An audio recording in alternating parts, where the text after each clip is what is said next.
চলো আজ তোমাদের আমার সাথে একটা জায়গা নিয়ে যাচ্ছি। কোথায় বলো তো? আশা করি তোমরা কেউই বুঝতে পারবে না। এটা হচ্ছে আমি যাচ্ছি ভূতনির ওদিকে, মানে আমার বাড়ি থেকে মোটামুটি 15 মিনিট দূরত্ব। তো ভূতনি ব্রিজ ক্রস করে আমরা চলে যাচ্ছি ভূতনির রাস্তা ধরে। আর রাস্তাটা দেখে বুঝতেই পারছো যে কত সুন্দর প্লেস, মানে দুদিকে গাছপালা। ওখানে কিন্তু অনেক ভিডিও করতে লোক আসে, তারপরে প্রি ওয়েডিং শ্যুট এইসব অনেক কিছু হয় কিন্তু, মানে গ্রামের ভেতরেই। তো দেখো, কথা বলতে বলতে আমি চলে আসলাম কাটা বাঁধ। দেখতে পাচ্ছ এই বাঁধটা কেটে গেছে, এই যে বাঁধটা কেটে গেছে। তো বিশ্বাস করবে না, আমরা হয়তো ঘুরতে গেছিলাম, দেখতে গেছিলাম, ছবি তুললাম, ভিডিও করলাম, কিন্তু তার সাথে সাথে বলবো এখানে ভূতনি মানুষদের অসুবিধার কথা।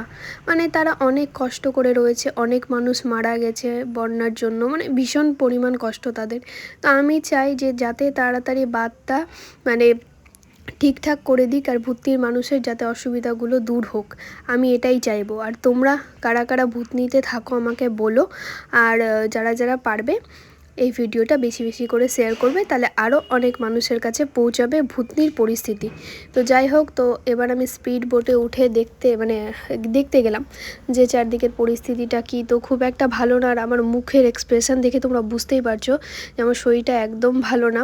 মানে চোখ মুখ মানে বিশাল আমার শরীরটা খারাপ ছিল সেদিন। তো যাই হোক, তো সুপ্রিয় আমাকে হুট করে সেদিন ফোন করে যে তুমি কি আসবে, নিতে যাবো? তাই বললাম ঠিক আছে, নিতে যাও, মানে নিতে আসো, সরি। তো আমাকে নিতে এসেছিলো ডিউটি থেকে, আমাকে নিয়ে গেল। যে ও কিন্তু এখানেই ডিউটি করে কাটাবাঁধে। তাই আমার দেখার ইচ্ছাও ছিল যে কাটাবাঁধ কোনটা। দেখো প্রকৃতির সৌন্দর্য কত সুন্দর, কিন্তু তার সাথে সাথে বুদ্ধির মানুষদের কষ্ট, মানে আমরা এনজয় করতে যাচ্ছি কিন্তু তারা কত কষ্ট করে রয়েছে। তো ভগবান তাদের যাতে সব কষ্ট দূর করে দেয়, আর তাদের যা যা অসুবিধা আছে সব দূর করে দেয়, আমি এটাই চাই। আর হচ্ছে এই রাস্তাটা কিন্তু নতুন করেছে, দেখতে পাচ্ছ তোমরা। আর ভিউটা কিন্তু খুব সুন্দর ছিল। তো ভিডিওটা ভালো লাগলে লাইক কমেন্ট শেয়ার করে দিবে। বাই।